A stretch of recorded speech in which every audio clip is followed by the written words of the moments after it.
Hey guys, you ever wonder what an underwriter really looks at when you're looking at your loan application? Well, I've broken it down into a few major components I want to kind of talk about real briefly. The first thing is obviously your income and your job history. If you've been on the job for a week or you've been on the job for 10 years, that actually makes a little bit of a difference. I'll go into that more in a little bit.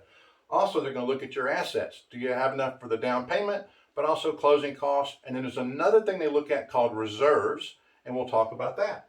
The other thing is your liabilities. How much do you have in credit card debt? How much do you have in installment liabilities? Also, in student loans, a lot of people don't know that even if your student loan is deferred, it may or may not count in your debt ratio.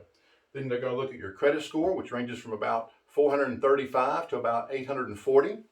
And they're going to look at your debt to income ratio. And that's just a measure of how much money you make as compared to how much the debt you have. It's an important factor. We'll dive into that one a little deeper. And then the last thing we're going to look at is loan to value. How much are you putting down? What is it, 5%, 3%, 0 down, 20%? All that's going to make a difference. And we'll take a look at that in part 2 of the series.